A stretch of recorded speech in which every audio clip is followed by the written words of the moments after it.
नमस्कार, मी रोहित दिंडे, संचालक अनुश्री क्लासेस.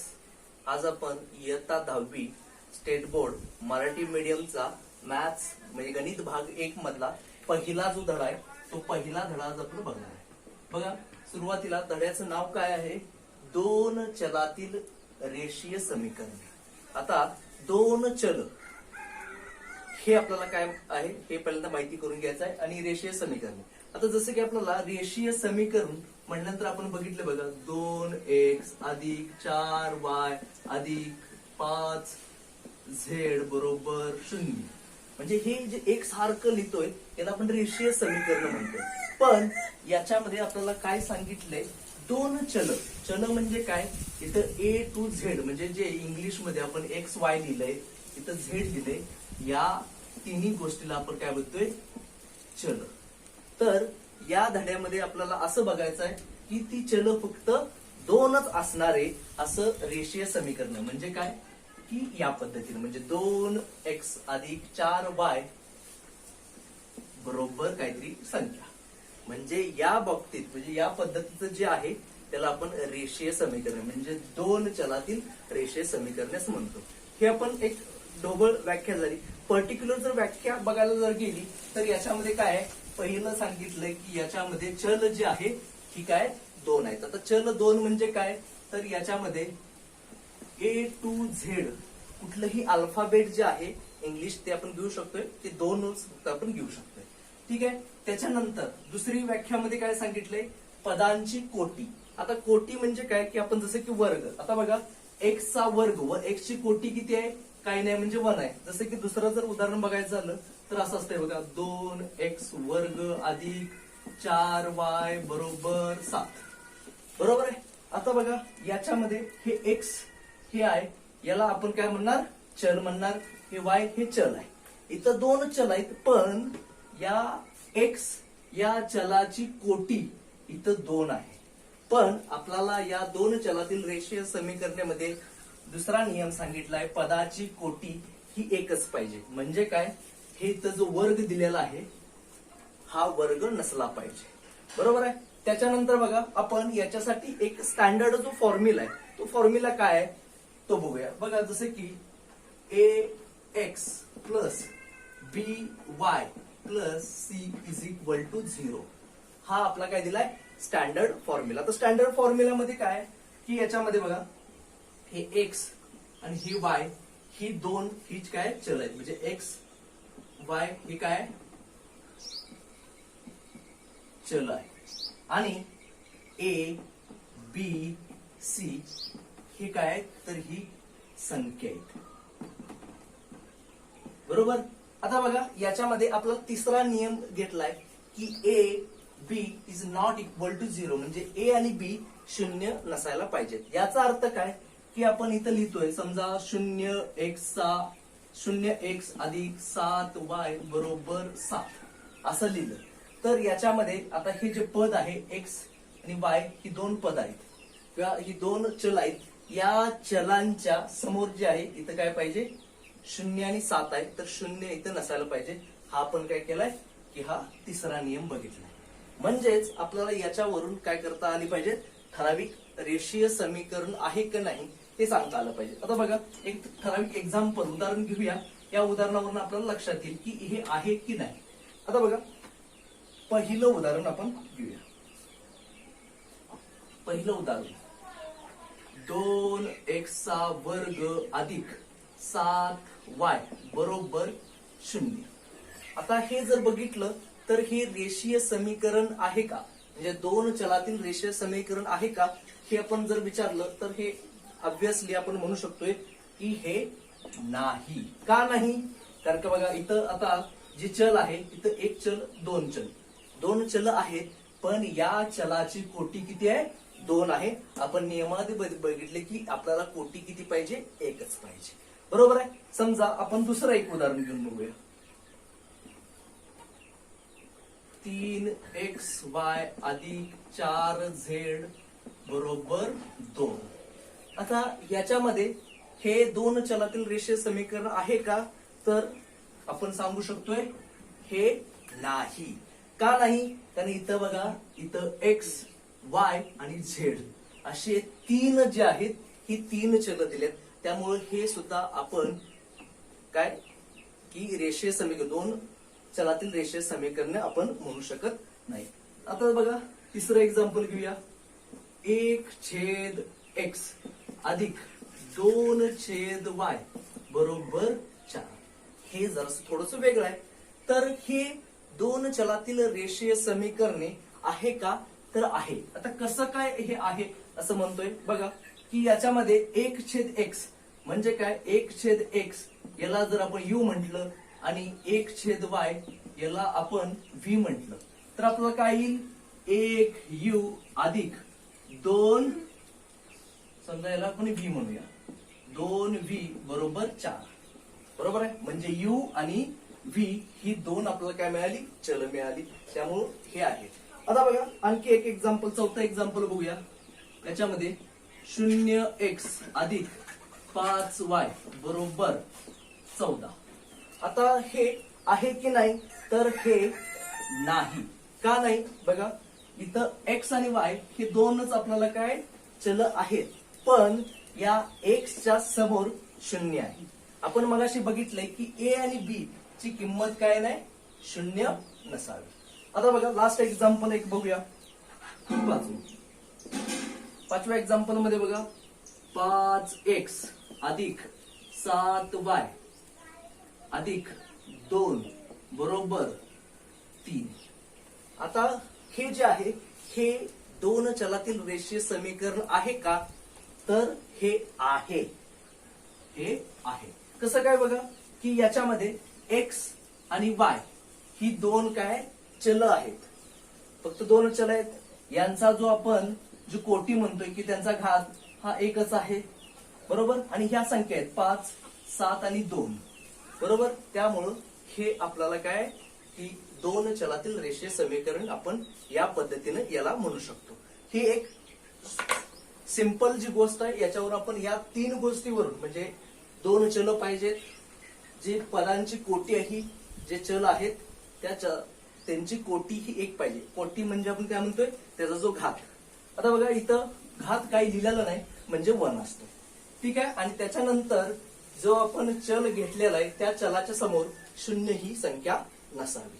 या 3 गोष्टी लक्षात आल्या की आपल्याला काय लक्षात येतं, की या धड्यामध्ये आपण म्हणतोय 2 चलातील रेषीय समीकरणे हे म्हणजे काय, हे आपल्याला लक्षात येतं. आता बघा याच्यानंतर आपण याच्यामध्ये जी पहिली जी पद्धत आहे, ही पहिली जी पद्धत आपण बघणार आहे.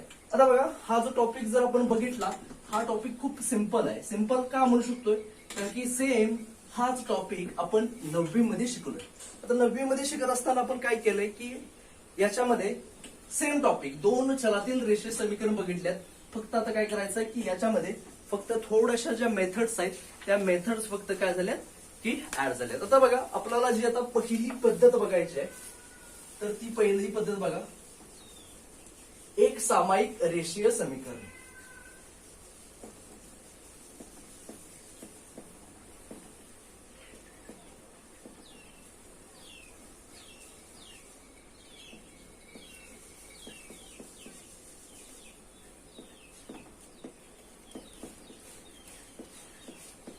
आता बघा याच्यामध्ये एक सामायिक रेषीय समीकरणे. आता जसं की आपल्याला माहित आहे सामायिक, सामायिक म्हणजे काय, की सामायिक शब्द आपण रेग्युलर वाचलाय किंवा बघितलाय.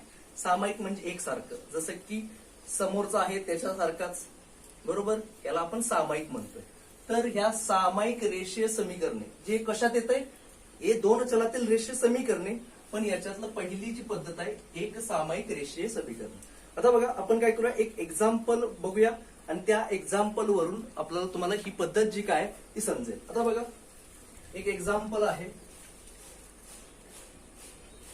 x अधिक 7y बरोबर 10, 3x वजा 2y बरोबर 7. आणि याच्यामध्ये काय सांगितलंय, एक सामायिक समीकरण सोडवा. एक सामायिक समीकरण सोडवा, हे आपल्याला काय सांगितलंय, सोडवायला सांगितलंय. आता बघा याच्यामध्ये हे गणित आपल्याला या पद्धतीने देतात. आता गणित दिले म्हणजे काय, की हे एक दोन चलातील रेषीय समीकरण दिले आणि हे एक दोन चलातील रेषीय समीकरण दिले. आता याच्यामध्ये जी दोन चल कुठली कुठली आहेत, एक्स आणि वाय. इथं पण एक्स आणि वाय. तर या गणितामध्ये काय आपल्याला करायचं असते की या एक्स ची आणि वाय ची किंमत आपल्याला काढायची असते. आता आपण गणित सोडवायला चालू करू. पहिल्यांदा बघा आपल्याला काय करायचं आहे की हे जे गणित आहे याच्यामध्ये पहिलं एक्स अधिक 7y बरोबर 10 याला समीकरण 1 असं मानायचं. त्याच्यानंतर हे 3x वजा 2y बरोबर 7 याला समीकरण 2 असं मानायचं. आता बघा एक गोष्ट होऊ शकते की आपण घेताना खाली ही चिन्ह जी आहेत ही आहे असे चिन्ह घ्यायची, चिन्हामध्ये फक्त मिस्टेक करायची नाही. ठीक आहे, याला समीकरण 1 म्हणलं, समीकरण 2. दुसरी गोष्ट आणखी काय लक्षात ठेवायचं, इथं एक्स आहे, एक्सच्या खालीच एक्स घ्यायचं, वायच्या खालीच वाय घ्यायचं. जर तुम्हाला गणित उत्तर देताना हे जर वेगळं दिलं असेल, 2y आधी दिला असेल, 3x पाठीमागे दिला असेल, लिहून घेताना आपल्याला काय करायचं आहे, एक्सच्या खाली एक्स, वायच्या खाली वाय करायचं आहे. आता बघा जे आपण एक सामायिक समीकरण म्हणजे काय, एक सामायिक म्हणजे जसं की मगाशी मी तुम्हाला सांगितलं की एक सारखं म्हणतोय. तर याच्यामध्ये काय करायचं, इथं एक्स आहे, एक्सच्या पुढे संख्या इथे किती आहे, 3 आहे, इथं काही नाही म्हणजे 1 आहे. तर ही 1 जी आहे ही 3 सारखी करून घ्यायची, किंवा हे 7 आहे 2 सारखी का 2 7 सारखी, या पद्धतीने 1 सारखी करून घ्यायची. म्हणजे एक्सच्या समोरच्या संख्या ह्या 1 सारख्या झाल्या पाहिजेत. याच्यासाठी या आपल्याला एक सामायिक रेषीय समीकरण याला आपण नाव दिले. आता बघा याच्यामध्ये आपण कुठलं करू शकतोय, तर समीकरण 1 जे आहे हे समीकरण 1 ला आपण काय करू शकतो, त्याच्यावरती जर गुणाकार जर केलं म्हणजे दोन्ही बाजूने जर गुंतलं तर आपल्याला हे समीकरण 2 सारखं आपल्याला करता येईल. म्हणून काय करायचं आहे, हे जे समीकरण 1 आहे या समीकरण 1 ला जर आपण 3 न गुंतलं तर बघा 3 एके 3 म्हणजे 3x बरोबर, म्हणजे हे 1 सारखं होईल. म्हणून आपण इथं खाली लिहायचं समीकरण 1 ला 3 ने गुणू, बरोबर. म्हणजे समीकरण 1 ला 3 न गुणायचं. कुठं गुणायचं, दोन्ही बाजूला.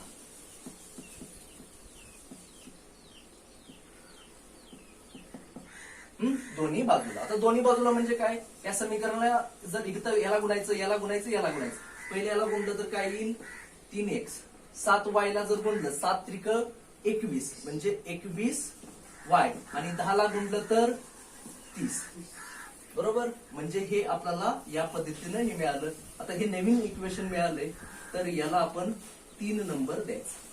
आता बघा याच्यामध्ये इक्वेशन 2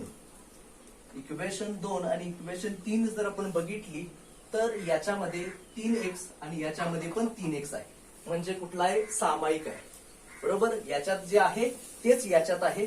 ह्या पद्धतीमध्ये पहिल्यांदा असं करून घ्यायचं, जे आपलं गणित दिलं असेल त्या गणिताला सामायिक एक सारखं दिसलं पाहिजे, हे करून घ्यायचं. ठीक आहे, आता हे करून घेतलं तर आपल्याला त्याच्या पुढची स्टेप आपल्याला काय करायची आहे, हे जे 2 समीकरण मिळाली या 2 समीकरणाचं बेरीज किंवा वजाबाकी करायची असते. 2 आपण क्रिया करायला लागतात, बेरीज करायची किंवा वजाबाकी. आता एक प्रश्न येतो, इथं काय करायचं, बेरीज करायची का वजाबाकी. जर आता बघा हे आपण बघितलं 3x आहे, हे बघितलं 3x आहे, याच्या समोर चिन्ह कुठलं आहे तर अधिक, याच्या समोर चिन्ह कुठलं आहे अधिक. आता बघा हे 2 समीकरण आपल्याला मिळाल्यात, त्याच्या समोर जर एक सारखी चिन्ह असतील म्हणजे अधिक अधिक किंवा वजा वजा, ज्यावेळी एक सारखी चिन्ह असतील त्यावेळी आपल्याला वजाबाकी करायची. म्हणून आपण काय करूया, इथं समीकरण म्हणजे मी डायरेक्ट नुसतं समी 2 मधून 3 वजा करू. आता बघा याच्यामध्ये हे शाब्दिक लिहिणं खूप गरजेचं आहे. आता बघा काय काय वेळी काय आपल्याला प्रॉब्लेम होतो, समीकरण 2 मधनं 3 वजा करायचं का 3 मधून 2 वजा करायचं, असं एक थोडंसं कन्फ्युजन येतंय. तर बघा याच्यामध्ये मी तुम्हाला सांगेल की समीकरण 2 मधनं 3 वजा करा किंवा 3 मधून 2 वजा करा, हे उत्तर हे येताना मात्र एक सारखंच येतं, एकच येतं. जसं की आता बघा हे समीकरण आपण लिहून घेऊया, काय 3x वजा 2y बरोबर 7 हे 2 नंबरचं आहे. त्याच्यानंतर आपल्याला वजा करायचं आहे बरोबर. मी इथं लिहितो वजा आणि याच्यातनं हे 3 नंबरचं वजा करायचं. काय आहे? 3x 3x अधिक 21y बरोबर 30. आणि यांची आपल्याला काय करायचे? वजाबाकी करायची. आता बघा आपण एक नियम बघितलाय वजाबाकीचा. ज्यावेळी यातून हे वजा करतोय तर ही इथली जी खालची चिन्ह आहे ती चिन्ह आपण बदलतो. इथं आता अधिक चिन्ह आहे म्हणजे इथं काय होणार? वजा. इथं अधिक आहे इथं काय होणार? वजा. इथं अधिक आहे इथं काय होणार? वजा. म्हणजे चिन्ह बदलतोय. आता बघा 3x मधनं वजा 3x गेलं म्हणजे इथं राहणार काय? 0. 2y आणि इथं वजा 21y. आता वजा वजांचं आपण काय करतोय? बेरीज करतोय बरोबर. आणि चिन्ह कुठले देतोय? वजा. म्हणजे इथं काय येणार? वजा 23y बरोबर आहे. त्याच्यानंतर आता इथं बघा 7 हे अधिक आहे आणि तो वजा 30 आहे. म्हणजे एक अधिक आहे एक वजा आहे. एक अधिक आणि एक वजा असल्यातून पण आपण काय करतोय? मोठ्या संख्येतून लहान संख्या वजा करतोय आणि मोठ्या संख्येचं चिन्ह देतोय. आता मोठ्या संख्येला चिन्ह कुठलं आहे? वजा. म्हणजे इथं वजा. आणि 30 मधून 7 गेले राहिले किती? 23 बरोबर आहे. म्हणजे आपल्याला बघा याच्यामध्ये आपल्याला फायनली काय मिळालं? वजा 23y बरोबर वजा 23 हे आपल्याला मिळालं. आता आपल्याला याच्यामध्ये उत्तर काढायचं आहे. म्हणजे काय काढायचं आहे? y ची जी किंमत आहे ती y ची किंमत आपल्याला काढायची असते. म्हणून बघा ह्या दोघांच्या मध्ये ही एक आहे आणि ही एक, या दोघांच्या मध्ये गुणाकार आहे. ही संख्या आणि ही संख्यामध्ये गुणाकार आहे. हे जी संख्या तिकडे गेली तर भागाकार होणार. म्हणजे काय होणार? y बरोबर वजा 23 भागिले वजा 23. म्हणजे काय होईल? 23 एक्के 23 म्हणजे भागाकार केला म्हणजे y ची किंमत काय आली? 1. म्हणजे हे आपल्याला y ची किंमत 1 हे निम्म आन्सर आलं. आता आपल्याला कशाची किंमत काढायची आहे? x ची. आता y ची किंमत निघाली. आता आपल्याला x ची किंमत काढायची आहे. म्हणून आता काय करायची? ही y ची जी किंमत आहे ही समीकरण 1 मध्ये, समीकरण 2 मध्ये किंवा समीकरण 3 मध्ये टाकायची. ठीक आहे. हे आपण काय करूया की मी ही जी संख्या आहे ही संख्या काय करूया? समीकरण 1 मध्ये टाकू. आता बघा पुन्हा लिहून घ्यायचं y बरोबर 1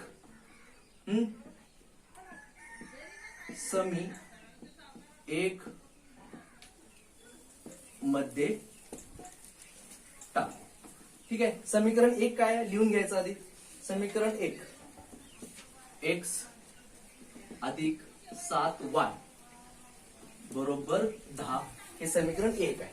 आता y च्या ठिकाणी आपल्याला काय करायचं? किंमत 1 टाकायची.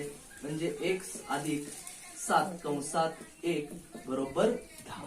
म्हणजे काय येणार? 7 एक्के 7 म्हणजे x अधिक 7 बरोबर 10. ठीक आहे. आपल्याला x ची किंमत काढायची आहे. म्हणजे हे 7 इकडे अधिक आहे तिकडे गेल्यावर काय होणार? वजा होणार. म्हणजे काय होईल? x बरोबर 10 वजा 7. आता 10 7 गेले म्हणजे राहिले किती? x बरोबर 3. म्हणजे हे आपल्याला फायनल उत्तर आलं. x बरोबर 3. आता फायनल उत्तर लिहिताना काय करायचं? पहिल्यांदा कंस टाकायचं. इथं x आणि y अशा दोन संख्या लिहिल्या. x ची किंमत काय आल्या? 3 कंसात स्वल्पविराम 1. म्हणजे या पद्धतीनं आपण हे उत्तर काढलं. बघा मी पुन्हा एकदा थोडीशी रिवाइज करतोय. याच्यामध्ये एक सामायिक रेषीय समीकरण. आता एक सामायिक म्हणजे जसं की काय म्हणतोय की हे जसं आहे तसंच हे या पद्धतीने करायचं. आता बघा याच्यामध्ये जर तुम्हाला जे गणित दिलंय या गणितामध्ये आपल्याला काय करायचं आहे की कुठली गोष्ट समान करता येईल, एकसारखी कुठली गोष्ट करता येईल ही पद्धत फक्त आपल्याला बघायची आहे. आणि तिथं आपल्याला ऍडजस्टमेंट करायची आहे. आणि ऍडजस्टमेंट करताना आपल्याला काय करायचं आहे की दोन्ही बाजूला काय करायचं आहे? एखाद्या संख्येनं गुणायचं आहे. बरोबर. जसं की आपण इथं काय केलंय की समीकरण 1 ला 3 न गुंतलंय. बरोबर. 3 न गुंतल्यामुळं आपल्याला इथं 3x आलं. आणि या पद्धतीने आपल्याला आलं की आपण काय करतोय इथं आणखी दुसरी गोष्ट लक्षात ठेवायची. 2 आपल्याला समीकरण मिळाले. इथं या 2 समीकरणाची बेरीज करायची का वजाबाकी करायची हे कशावरती अवलंबून? या चिन्हांच्या वरती. आता जसं की हे 3x आहे इथं पण 3x आहे. या 3x ला इथं अधिक काय? इथं पण अधिक आहे. काय चिन्ह नाही म्हणजे अधिक आहे. जर दोन्ही एकसारखी जर चिन्ह असतील तर आपण वजाबाकी करायची. इन केस जर इथं वजा आणि इथं अधिक अशी जर वेगवेगळी चिन्ह असतील तर इथं करायचं समीकरण 2 मधून किंवा 3 समीकरण 2 व 3 यांची बेरीज करू. ही गोष्ट खूप महत्वाची आहे. म्हणजे चिन्ह जर वेगळी असतील तर बेरीज चिन्ह जर एकसारखे असतील तर वजाबाकी. हे केल्यानंतर आपल्याला एक संख्या मिळेल, म्हणजे एक जे चल आहे त्याची किंमत मिळेल. ती एक चलाची किंमत आपण काय करायची, या समीकरण 1, 2 किंवा 3 मध्ये जर टाकली तर आपल्याला दुसरी संख्या मिळते. या पद्धतीनं आपण ही जी पहिली एकदम सोपी जी पद्धत आहे, एक सामायिक रेषीय समीकरण, हे आपल्याला लक्षात येते. सगळ्यांना व्हिडिओ कसा वाटला नक्कीच कमेंट मध्ये कळवा. थँक्यू.